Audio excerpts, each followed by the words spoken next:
الشرح والإبانة على أصول السنة والديانة.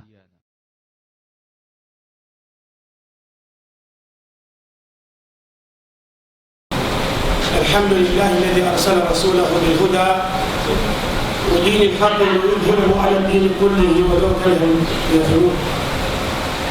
أشهد أن لا إله إلا الله وحده لا شريك له إقرارا به وتوحيدا، وأشهد أن محمدا عبده ورسوله صلى الله عليه وعلى آله وصحبه ومن اكتفى أثره واستنى بسنته إلى يوم الدين، ثم أما بعد. شيخ الإسلام يقول الشاعر: إذا كان المدح بلا نوال من الممدوح كان هو الهجاب. Quand l'éloge est dirigé vers celui qui ne mérite pas, on considère ça comme une attaque. En vérité. Parce que Wallah, je me retrouve au milieu de deux grands machins, deux grands frères dans la science. Quand j'ai compris que je serais avec nos frères, je croyais que je devais venir écrire, parce que j'ai écrit beaucoup. Alhamdulillah. J'ai pas écrit jusqu'au figure du chef. Parce que quand j'ai su que peut-être c'est difficile pour moi de sortir encore de ce pays, j'ai dit bon, peut-être ma science, je vais le ramasser ici. Vous remarquez que depuis que nous sommes entrés ici au Cameroun, après le retour, c'est pas facile, je n'ai jamais trouvé l'occasion de ressortir. Dans ma tête, c'était que j'allais ressortir. Mais Allah m'a fait comprendre que ce n'est pas encore maintenant. Je me suis dit, si je ne peux plus sortir maintenant, il faut que je me concentre c'est de savoir ici. C'est pour cela maintenant j'interprète la parole de ma chère, nos frères qui sont là, et je prends aussi beaucoup chez eux. Vous ne connaissez pas ce qui se passe. Moi je fouille leur parole dans les voisins, n'est-ce pas? Et j'écris parfois avec des mains, parce qu'ils ont de bonnes interventions. Qu'Allah me guide et le guide, qu'Allah me donne la science et aussi la science. Qu'Allah me tue dans la sunna, dans l'islam et la sunna. Passons sur le thème de mes chers frères islam, ce que je peux dire sur la tawhid, c'est ce que nous connaissons déjà. Mais parfois, on a besoin de la tawhid d'Allah Ta'ala. Vous voyez que ce que notre cheikh a récité ici, le cheikh Youssouf Ramadan, Hafidahullah wa lana wa ghafara. Allah, il a en ça beaucoup de profits. Beaucoup de grands profits. Moi, j'ai trouvé quand même mon compte. Si je rentre aujourd'hui, maintenant, dans ma Fouman, sans plus comprendre autre, c'est que Wallahi, ce que j'ai compris du frère, je peux faire des séminaires, j'aime tellement interpréter, je peux interpréter cette parole pendant un an. Pendant un an, j'ai changé seulement de ton. Je dis de ton par contre en ton français.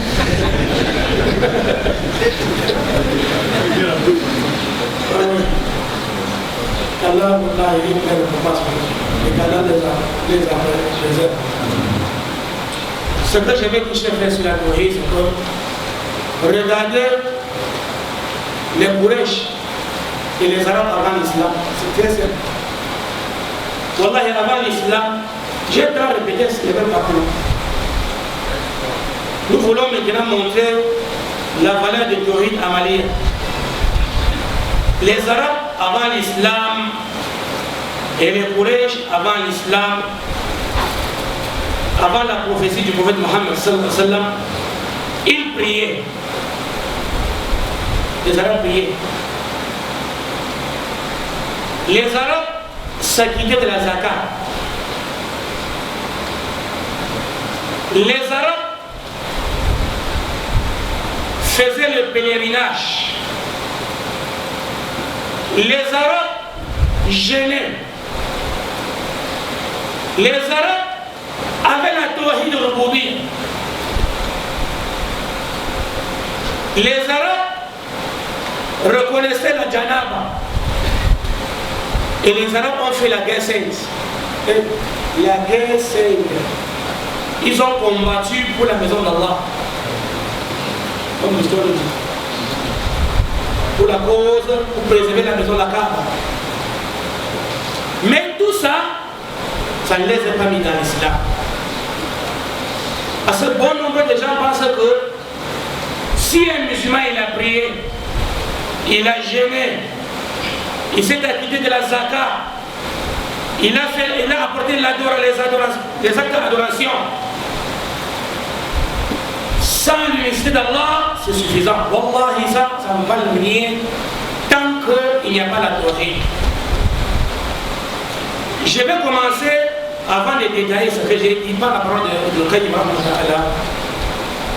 Il a apporté une parole très grandiose qui marque la différence entre les gens de la Sunna et les innovateurs.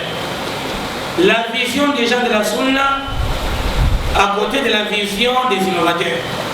Ou bien la vision des innovateurs à côté de la vision des gens de la Sunna. Il dit فَأَهْلُ السُّنَّةِ إِنْ قَعَدَتْ بِهِمْ أَعْمَالُهُمْ. Il dit les gens de la Sunna, si les œuvres,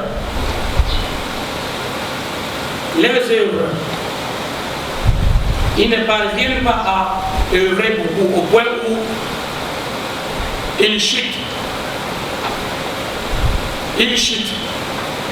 Dans leur registre, on ne voit pas beaucoup d'œuvres.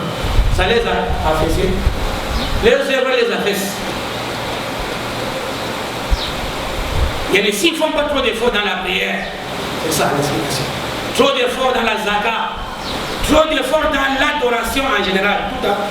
Anwar al-ibadat, Anwar al-ibadat, s'ils ne font pas trop d'efforts, comme bihim aqaiduhum, la chose qui va les soulever, c'est leur aqidah. Contrairement aux innovateurs, il dit wa ahlul bid'ah, idha qamat bihim a'maluhum, si les œuvres les soulèvent, qa'adat bihim aqaiduhum, malheureusement leur aqidah vont les affaisser. Qu'est-ce qu'on comprend ici, mes frères? Que ce qui est important, c'est d'abord l'aqidah. La tawhid, mes frères. Ne vérifiez pas la prière avant la tawhid. Ne voyez pas la zakat. Parce que même si tu viens le jour dernier à Mukassira, alors que tu étais paresseux, ce n'est pas que tu ignorais. Tu ne faisais pas trop d'efforts. Tu les apportais. Tu n'as pas ignoré cela. Mais tu ne faisais pas trop d'efforts dans d'autres adorations. Et que tu as la tawhid, mon frère. Et la qidah va te soulever. Contrairement à ces innovateurs-là, qui prient beaucoup, trop de askar, trop de qiyam al-layl, trop de pèlerinage, ils vont beaucoup pèlerinage. Mais il n'y a pas d'aqidah,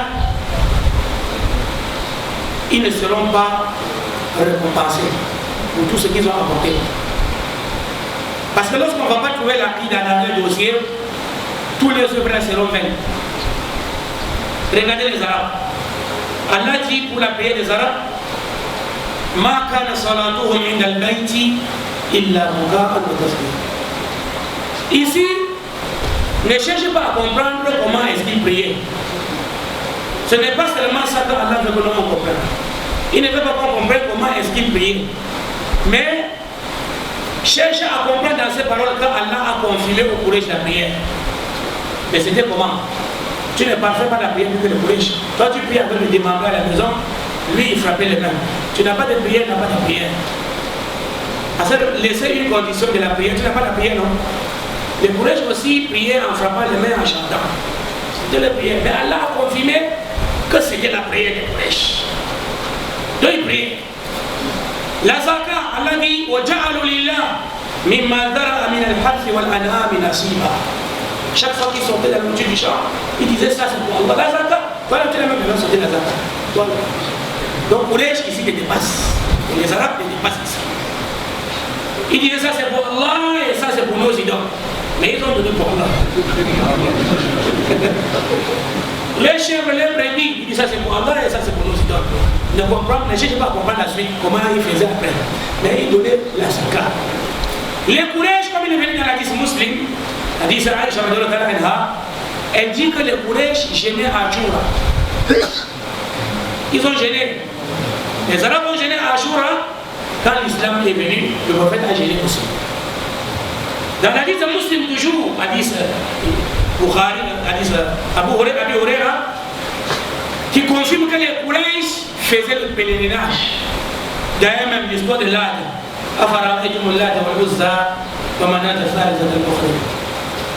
Ils ont fait le pèlerinage. L'histoire de l'Ad, le prophète était un peu abonné. Ça veut dire qu'il y avait le pèlerinage avant même la naissance du prophète. Et ce pèlerinage était fait par qui? Des Arabes et des Quraysh.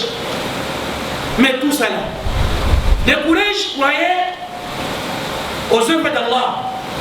La Tawhid al-Rububiyyah, car Allah est la seule personne qui a créé, la seule personne qui tue, la seule personne qui détient ses œuvres. Mais lorsqu'ils n'ont pas apporté plus d'œuvres, qui est unifié Allah dans l'adoration, qui est voué le culte à Allah seul, leur science dans la Tawhid al-Rububiyyah et leur croyance à la Tawhid al-Rububiyyah ne les a pas aidés. C'est pour ça que je reviens sur le travail de nous à Arba. Tu vois, comme Cheikh Mohamed Abdel Wahhab Suleiman, les Quraysh, nous avons parlé de leur djihad, l'histoire d'un orgueilleux dans la terre noire, Habasha, appelé Abraham, qui a envoyé ses soldats détruire la Kaaba. L'histoire nous dit que les Quraysh sont sortis défendre la Kaaba. La Kaaba. Parce qu'ils ne voulaient pas qu'on détruise la maison d'Allah. Attention, jihad, bismillah. Mais lorsque le prophète est venu, Allah dit waqatiluhum jami'a hatta la takufa. Comment est-ce qu'on va combattre quelqu'un qui prie? C'est toi qui demandes, non? Mais il prie. Il prie, il prie. Ça quitte la zakat. Mais comment Allah autorise aux messagers d'Allah et les musulmans de l'Est s'exterminer sur la terre d'Allah? Ils n'ont pas le droit de vivre sur la terre. Les mouchirikoun. Alors qu'ils prient. Ici on comprend alors que la prière ne valent rien s'il n'y a pas la tawhid. La zakat ne valent rien s'il n'y a pas la tawhid de frère. Toutes ces adorations là, Allah, les bidah, ne valent rien s'il n'y a pas la tawhid. Et même les akhlaqiyat, nous sommes en train de parler des ibadat. Reviens même sur les akhlaqiyat. C'est pour ça que nos salafs disaient Nabda'u. Cheikh Al-Albani il dit Nabda'u bil aqidati awwala. D'abord, nous commençons par l'aqida. على رأسها التوحيد أولا ثم نثني بالعبادات. On vient en deuxième lieu avec l'adoration. ثم نثني بالعبادات ثم بالعادات. Regarde comment les savants classent. Malheureusement, nous on ne voit pas comme ça. C'est pour ça qu'on est tellement étonné de voir quelqu'un prier beaucoup alors qu'on se moque de lui. Comment quelqu'un prie? Ou bien voir quelqu'un, et c'est ce qui a échappé des rois musulmans. Eux, ils ne voient pas comment quelqu'un peut avoir les comportements, mes frères, envers ses frères, envers les voisins, envers les autres musulmans, envers, mais pas envers Allah. Comment quelqu'un peut avoir des bons comportements? J'ai dit ça là et les âges se sont fâchés. D'autres âges se sont fâchés. Moi quand je parle là, j'interprète de savoir. J'ai dit ça, d'autres gens se sont fâchés. Je vais dérouler la parole. D'autres âges se sont fâchés parmi ceux-là qui ne voient pas la table à sa fille et qui ne conçoivent pas ce qu'il dit. Comment est-ce que le comportement Tasgari, les Adam là, toi tu rabaisses ça pourquoi? Tu rabaisses le comportement, tu ne sais pas que quelqu'un va aller en enfer à cause de son frère. Ils se sont étonnés lorsque j'ai dit parmi les grands signes des Ikhwan musulmans chers à l'islam, c'est que quand ils s'agrandissent quelque part, ils aiment trop parler des comportements, des bons comportements entre les frères. Hein? Mais ils oublient le grand comportement entre l'être humain et son Seigneur. Et la tawhid. Alors beaucoup de lisan, beaucoup de jar, beaucoup de walidé, ils peuvent avoir des millions de séminaires sur les beaucoup, mais malheureusement ça ne change jamais. Les enfants deviennent plus acquis que les acquis. Avec des séries de sorties sur les beaucoup, les hommes deviennent des malhonnêtes sur les femmes. Et les femmes insultent et humilient leur mari. Avec tous ces cassettes, des séries sur les beaucoup, ça ne change rien. Parce qu'ils ont oublié le grand haq. Le grand beaucoup. Et médite avec moi cette parole. La parole de mon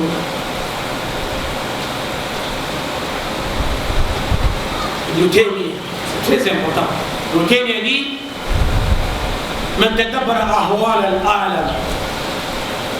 celui qui médite sur la situation qui arrive à l'humanité, la situation que vit l'humanité, celui qui médite bien sur ce que vit l'humanité, وجد أن كل صالح في الأرض فسببه توحيد الله تبارك وتعالى وعبادته وطاعة رسول الله صلى الله عليه وسلم.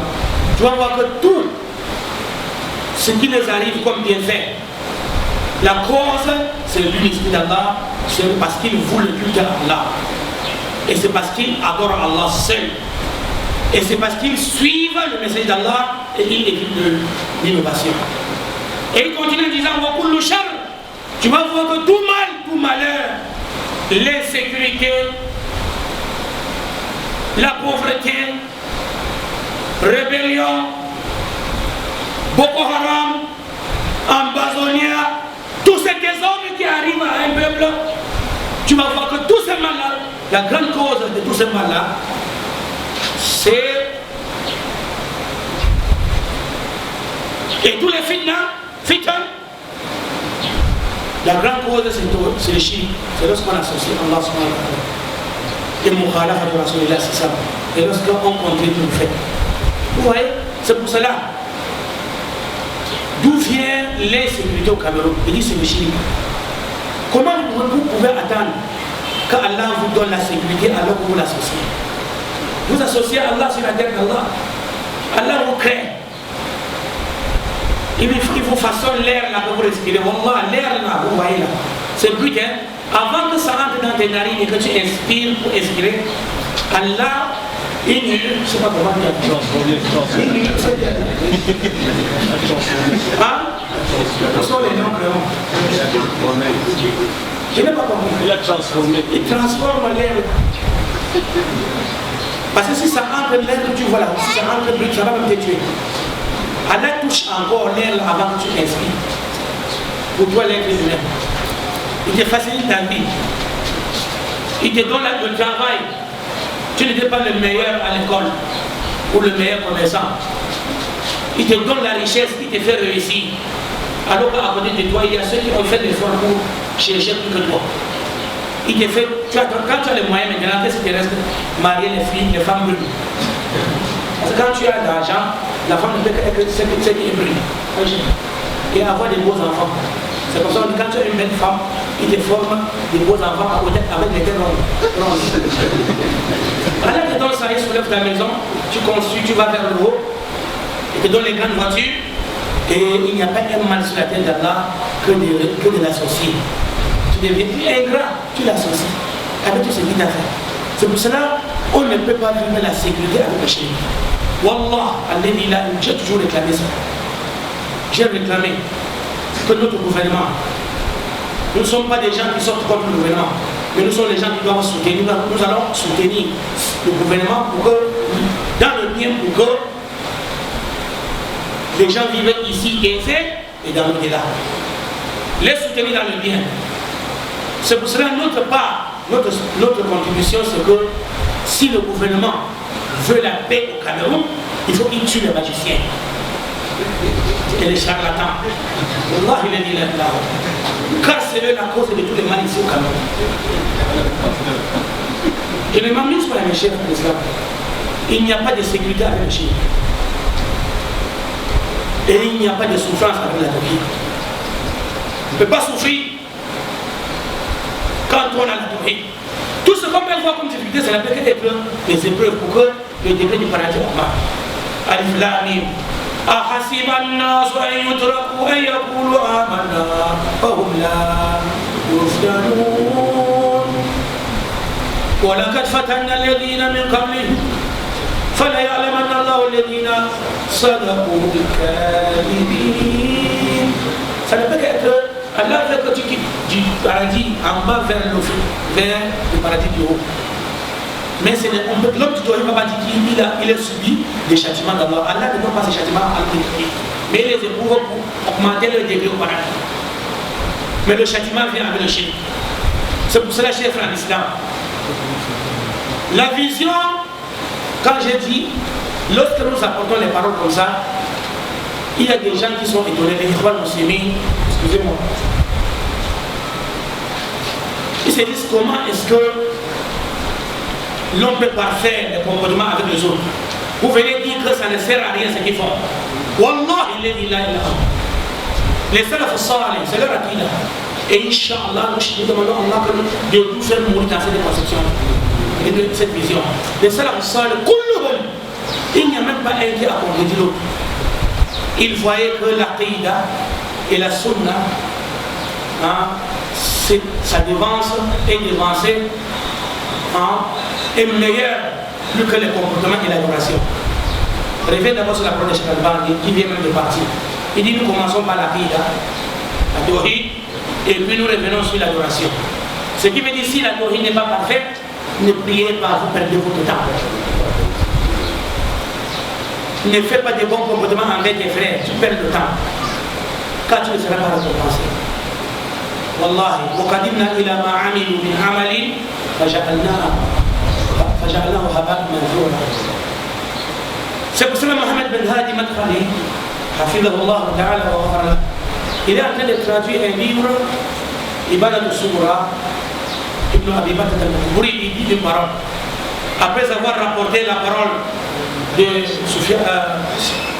Saïd ibn Jubair, qui dit si mon fils que j'ai mis au monde, il côtoie les bandits. Excusez-moi. Si je vois mon fils côtoyer les bandits, les vrais bandits, et des malfaiteurs, que le mal ne se cache pas, pour moi c'est un moins mal. Il n'a pas dit que c'est un bien, c'est un moins mal. Par rapport à si je vois mon fils côtoyer, je reviens. Il dit si je vois mon fils côtoyer les bandits qui sont dans la zone, un bandit dans la zone, oui c'est possible. Lui il a tué. Est-ce que je suis en train de dire que tuer c'est permis? Tu vas en enfer. Tu vas en enfer. Tu voles, tu vas en enfer. Tu forniques, tu vas en enfer. Tout ça c'est Allah. Parce que celui qui meurt dans les grands péchés, notre avis, c'est que s'il ne se repent pas avant de mourir, vous voyez ma chère là. Si Allah veut, il ne pardonne pas sa miséricorde, et si Allah veut, il ne punit pas sa justice. Donc Allah peut te pardonner. Et même s'il ne te punit pas sa justice, après tu vas le sortir. Tu ne vas pas périr en enfer. Donc, voir ton fils marcher avec un menteur, un bandit, quand je dis bandit, tu es étonné de dire que Yahya parlait de marcher avec un bandit, un fumeur. Le fumeur tombe dans un grand péché. Celui qui fornique, c'est un grand péché. Celui qui boit, c'est un grand péché. Toi, de la sunna, tu mens, non? Grand péché. Quelle est la différence entre toi et lui? Tu es de la sunna, tu mens, grand péché. Lui, il est de la sunna, il fornique, grand péché. L'autre est de la sunna, il vole, grand péché. Donc, un sunni peut être quelqu'un qui tombe dans le grand péché. N'est-ce pas? Donc, c'est celui-là qui dit. De voir mon fils marcher avec les gens de la sunna qui ont dérapé dans le comportement. C'est ça la tradition. Ils boivent. Ils fument, ils volent. Mais lorsqu'ils entrent dans la mosquée, l'imam dit Fatiha, salat du Fatiha. Ils viennent le prier, ils sortent. Ils ne les accompagnent pas dans ce travail. Tu as compris? Ils sortent. Là, ça veut dire qu'il connaît que ce n'est pas l'islam. Donc, son adoration, c'est la sunna. Il connaît que ça, là, ce n'est pas la sunna.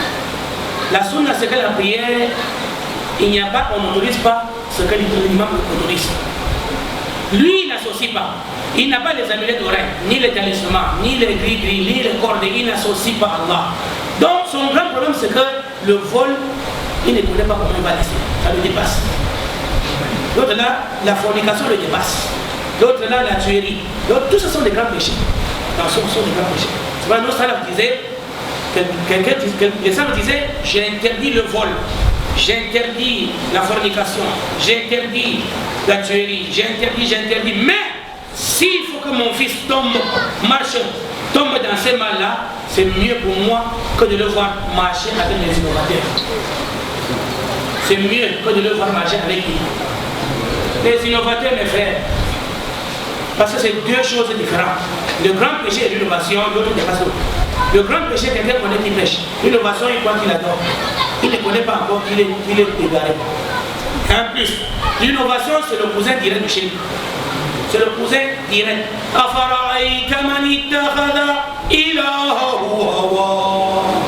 Elle a dit, ne vois-tu pas celui qui a emprunté sa passion comme sa divinité? Hein? La passion comment? Sa divinité. Elle a dit, Am lahum shuraka'u shara'u lahum min ad-din ma lam ya'zam bihi Allah. Shuraka shirk. Hein? Shirk. Alors que c'est l'innovation, Allah appelle ça quoi? Shirk. Shirk akbar ici. Très bien. Je reviens mes frères. Lorsque Saïd Moujoubert dit de voir mon fils marcher avec ces bandits qui sont dans la zone là, mais corrompus par le vol, corrompus par la fornication, corrompus par la cigarette, la boisson et le mal, ce matin il dit que c'est permis, tu tombes pas en enfer. Quand Allah va te donner la vérité, je serai là. Va tenter. Mais voir mon fils marcher avec les gens comme ça, qui conçoivent là, qui là c'est la sunna et la tawhid, il dit pour moi c'est un moins mal que de voir mon fils marcher avec les innovateurs qui passent nuit à la mosquée. Ou pas là, ici, Mohamed Ben Hadi Madkhali, il a fait un très important. Il dit, regardez, les Ikhwan musulmans, ils disent, min qusur al-fahmi, min saqil al-fahm. Saqil, c'est une compréhension maladive. Les Ikhwan musulmans disent qu'il faut avoir une compréhension malade. De penser que, de voir que, côtoyer les pécheurs, de voir que, ne pas prendre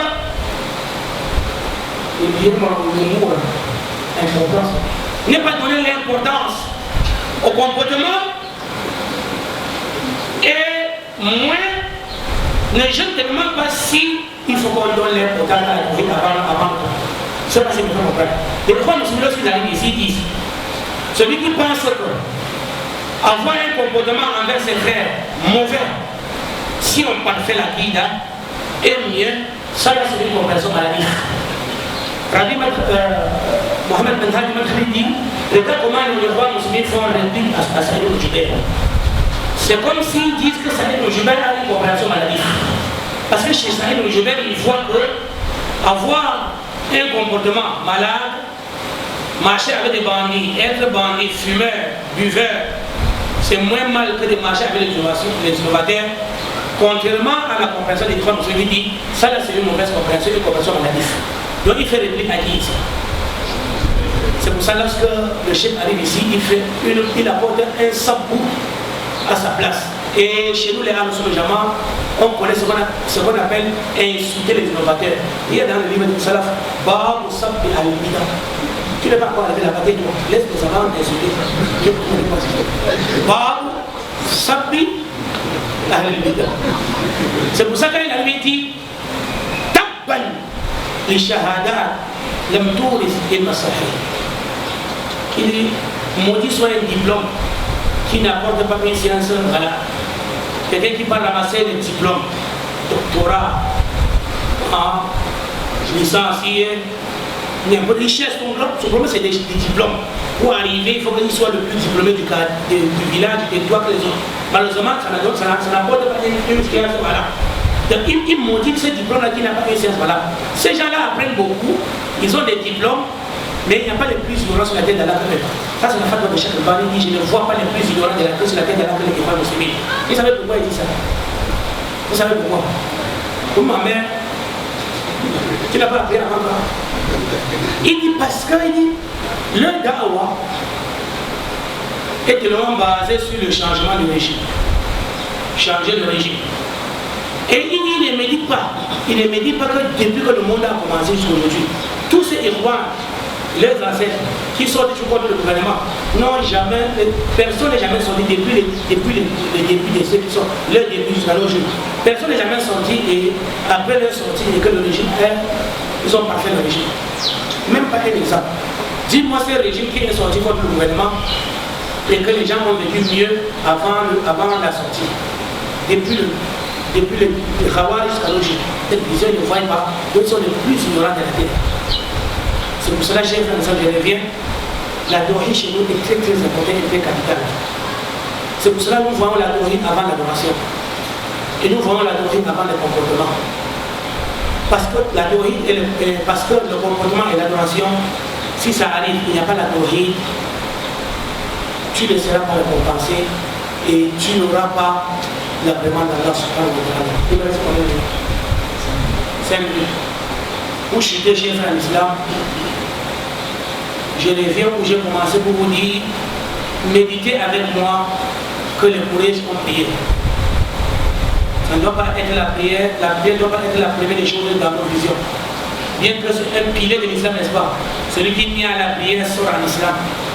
Mais la prière vient après l'unicité d'Allah. Contrairement à nos visions, quelqu'un envoie son fils à l'école, si l'enfant revient et parfait la prière, il sera fier, non? Il sera fier que mon enfant prie le grand bien. Là, qu'est-ce que est dans la prière? Il n'a pas la prière que mon enfant a perdu le temps. Je comprends, on rappelle. J'ai lu, je vous dis, je ne me rappelle pas où j'ai trouvé cette parole, mais je me rappelle, cette parole est toujours gravée dans ma tête. Je l'ai lu avant. Je ne me rappelle pas dans quel livre j'ai retenu cette parole-là. Et même si elle n'est pas confirmée, ça a son sens est vrai. On va avant. La parole d'Ibn Qayyim, on rapporte d'Ibn Qayyim qui disait qu'il priait Allah contre les prédicateurs là, la da'wa de ceux-là qui ne commencent pas par la tawhid, que Allah ne bénisse pas ça. Pourquoi? Il dit parce que ces gens-là qui ne commencent pas par la tawhid auront perdu le temps musulman. Regarde quelqu'un qui vient, les parts des comportements, 20 ans les gens ne changent pas. Il y aura toujours le vol, il y aura toujours les tueries, il y aura toujours la fornication, parce qu'il n'a pas commencé, il faut commencer. Celui que tu lui parlais de la fornication, il ne connaît même pas, il va craindre la coquille. Et revient sur la parole d'Imam Shafi. Imam Shafi dit, quand quelqu'un tombe, regarde quelqu'un qui n'a pas la tawhid, il tombe dans un péché, quand tu le touches dans son péché, lui il te dit, mais est-ce que pour moi là c'est plus grave que celui-là? Moi j'ai seulement salué une fille, lui il a forniqué. Il compare son péché au péché de celui qui a forniqué. Vous savez pourquoi il compare ça? Parce qu'il ne voit pas qu'il est en train de désobéir, qui même avait son petit péché là. S'il voyait qui est-ce qui désobéit avec son petit péché, il n'aurait pas allé comparer son péché avec le péché de l'autre qui a forniqué. C'est parce que Allah n'est pas grand dans son cœur. Le voilà, il compare son petit péché avec le péché de l'autre. Ça veut dire que si Allah était grand dans son cœur, il n'aurait pas salué une femme avec sa vie. Et c'est la valeur de la tawhid. Quand la tawhid dans le cœur, wallah, les gens vont laisser la fornication. Les gens vont laisser le vol. Et vous voyez, tous les messages d'Allah, ils ont vécu leur communauté et les péchés dans la communauté n'étaient pas pareils. Ils n'avaient pas les mêmes péchés. D'autres étaient des voleurs, d'autres étaient des fornicateurs, d'autres étaient des tueurs, d'autres étaient des magiciens. Mais tous ont commencé par la tawhid. Pourquoi? Parce qu'ils voulaient que Allah soit grandiose dans les cœurs des gens avant qu'ils viennent les interdire le vol. Et c'est pour cela, si nous n'avons pas changé, et si on ne change pas aujourd'hui, c'est parce que nous avons sous-estimé la date de la tawhid. Et que nous avons aussi pensé, pour chuter à son ta'liq, nous avons pensé que nous détenons la tawhid. Wallah, nous ne détenons pas la tawhid. La grande preuve en est que les Quraysh qui ont compris la langue arabe du Bordeaux, lorsque le gouvernement les a proposé la calme de tawhid, ils ont refusé parce qu'ils ne voulaient pas être des hypocrites. Ils ne voulaient pas commencer la tawhid sans apporter la tawhid. Mais aujourd'hui, les gens prononcent La ilaha illallah, La ilaha illallah, Et si vous voyez quelqu'un venir avec sa barbe, moi j'ai apporté la théorie comme le Tchad plus de millions de fois. Mais est-ce que tu as apporté les conditions et les piliers? Non. Beaucoup parmi nous disent la théorie. Tu vois le muezzin qui va appeler à la prière. Il a l'amulette attachée au bras qui dit Ashhadu Allah. Et vous savez quand on plie la main là, la corde est attachée, ça va te serrer, non? Il arrange encore la corde parce que c'est ça sert. Ah, je témoigne qu'il y a point de divinité d'être alors qu'il est dans l'argent d'arranger les amulettes. Il n'a pas compris l'expression. Il ne connaît pas qu'est-ce que là il est là. Et c'est le cas de beaucoup de musulmans aujourd'hui. وهذا وصلى الله على نبينا محمد وعلى اله وصحبه والسلام عليكم. الشرح والإبانة على أصول السنة والديانة.